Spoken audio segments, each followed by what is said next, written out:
A Revolução das Ideias. Como as reformas protestantes redefiniram o Ocidente. Silêncio. Algo estava prestes a abalar o império mais poderoso da Terra. Bem-vindo ao Curiosidades Sem Fim. Hoje, revelamos os segredos sombrios por trás da Reforma Protestante. Antes de desvendar essa história proibida, não esqueça de deixar o seu like, se inscrever e compartilhar, porque o que você vai descobrir agora, poucos ousaram contar. Episódio 1: Os segredos que abalou a Igreja e mudou o mundo. A verdadeira história da Reforma Protestante. Imagine a Europa no final do século XV. As catedrais se erguiam como gigantes de pedra. O som dos sinos ecoava nas cidades. E o poder da Igreja Católica parecia absoluto. Em cada missa, em cada mercado, em cada alma. O Papa e seus bispos dominavam não apenas o corpo, mas a consciência das pessoas. Mas por trás da pompa dos altares e das velas acesas, crescia um murmúrio. Um rumor que atravessava universidades, tavernas e monastérios. O desejo por mudança. O desejo por reforma. Um continente à beira da transformação no final do século XV.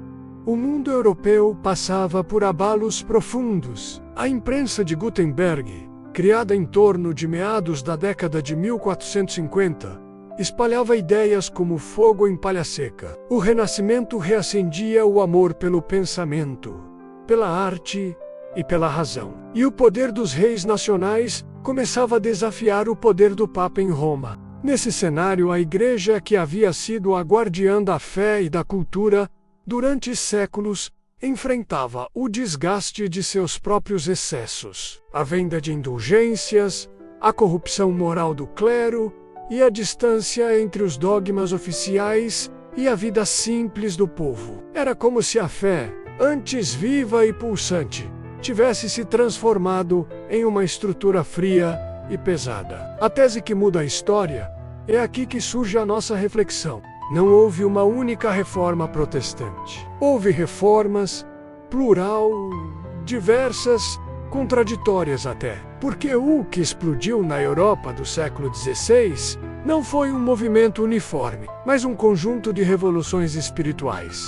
Cada uma com seu sotaque, sua bandeira e seu herói. Enquanto Martinho Lutero desafiava Roma na Alemanha, Ulrich Zwingli pregava uma reforma mais radical em Zurique. João Calvino arquitetava uma teologia racional e disciplinada em Genebra. Thomas Müntzer inflamava camponeses e sonhava com o reino de Deus na terra.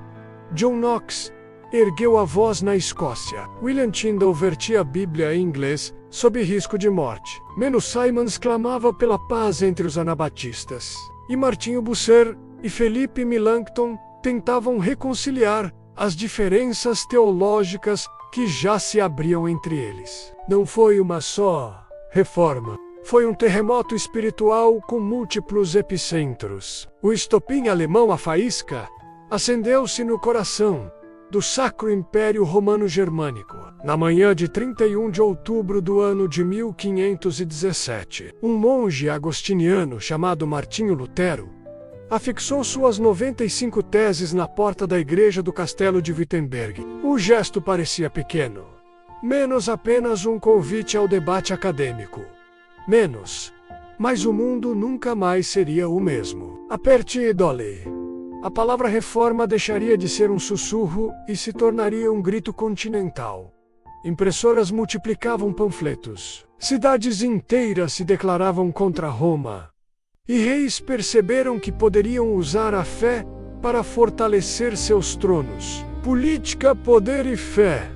Seria um erro pensar que as reformas se limitaram à religião. Elas também foram políticas sociais e culturais. O rompimento com Roma deu origem a novas alianças e guerras sangrentas.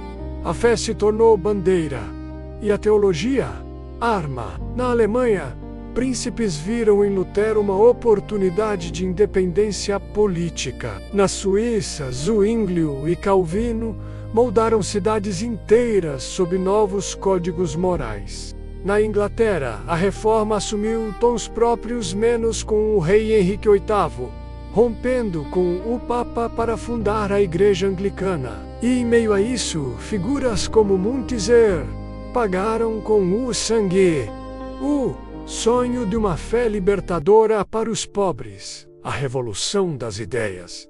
Mas talvez o maior legado das reformas não tenha sido político, e sim intelectual e espiritual. Pela primeira vez em séculos, a Bíblia foi colocada nas mãos do povo. Textos antes em latim começaram a ser lidos em alemão, inglês, francês e holandês, e cada tradução trazia consigo uma nova forma de enxergar Deus, a autoridade e o próprio homem. O cristianismo se fragmentou, é verdade, mas dessa fragmentação nasceu algo novo: a consciência individual diante de Deus.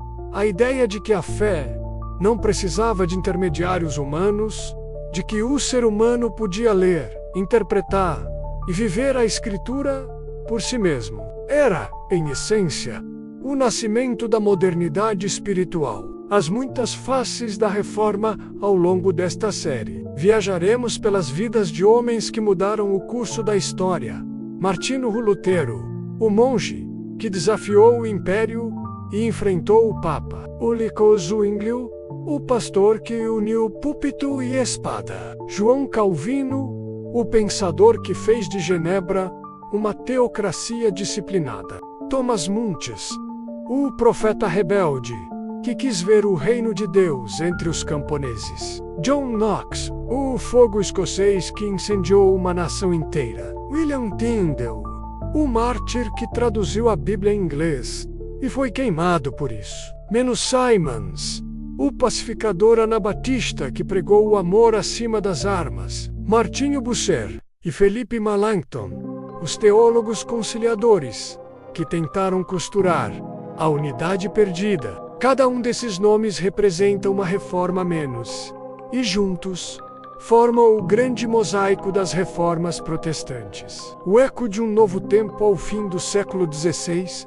a cristandade europeia jamais voltaria a ser a mesma. De Roma a Genebra, de Londres a Wittenberg, o solo da fé estava rachado, mas dele brotava algo novo.